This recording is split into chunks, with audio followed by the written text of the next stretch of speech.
Your adventure starts here. Tuesday night. Had nothing to do and had just finished a strong cup of coffee. It was cold outside, but wide awake. Had already made my mind up. I was going outside. Don't do it. I just had to figure out where to go.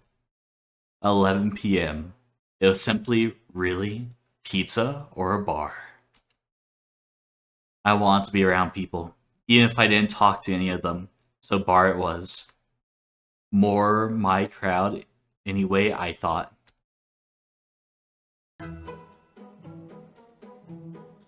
Boy, it's the same bar from Femboy Bangers too.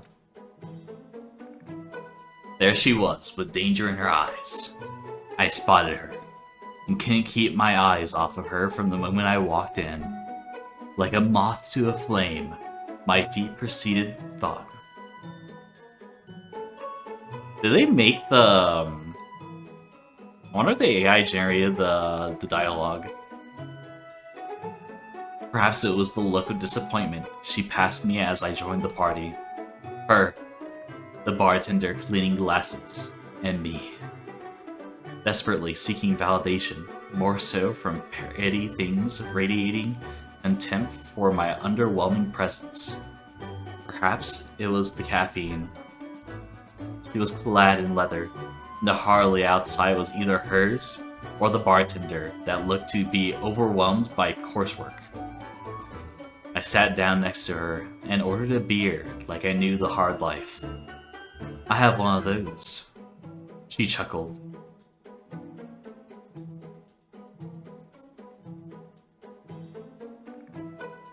Honey, you can't handle one of those. She had a long day and was looking to blow off steam. I'd happily be her pincushion. My depreciating self had an aptitude for it. What could ever make you say that? She looked me down and up and smirking as she backed ahead. That 500cc outside? Diesel, isn't it? She chuckled and shook her head. She had already made her mind up and settling to humor me. 1,000, she said with her tongue gliding off her teeth like silk. She turned to me. You wouldn't know Diesel if it was staring you in the face. She's all petrol. You'd be hard struck to find a diesel bike.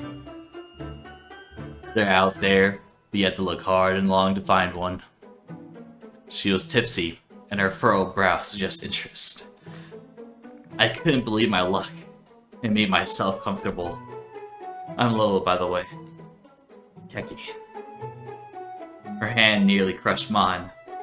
The bartender plopped my beer down with a napkin, spilling a few drops. So, what kind of gas mileage do you get? I sipped my beer, forcing self-awareness down with a bitter gulp.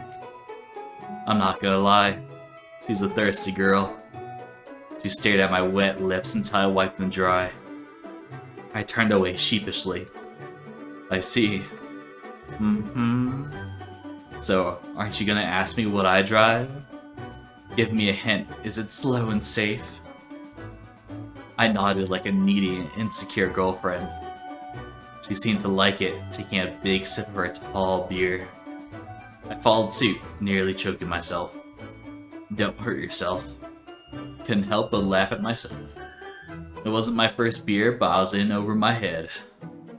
Chat continued until well past midnight, and like clockwork, dormant spirits rose to life. Lolo grabbed hold of her beer and chugged it with vigor, slamming an empty glass down. She wiped her mouth, then turned to me with a just suggested tone. Want to get out of here? Yeah, sure. By the way, this is how a true alpha male acts. This is how you get the girls, guys. Remember this. Never take any of those alpha tutorials, any of those alpha courses. Ally boy is all you need. So, Harley was waiting outside, and with no helmet for me, I held onto Lola as she kicked the beast to life.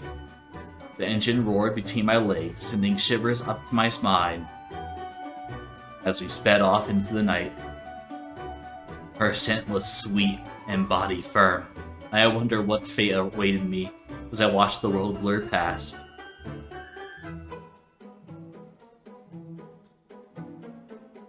I was somewhat relieved when we arrived at her apartment building, and popping off her crotch rocket, I felt weak in the knees. Lola handled it with grace and style, and her thighs strong and pelvis sturdy. But I just realized, we went to the bar, but we didn't... Did we just leave our car in the parking lot? Like, we left without it, right? Or, like, did we walk? She paid me little mind as I followed along with her girlfriend into the building and up the elevator.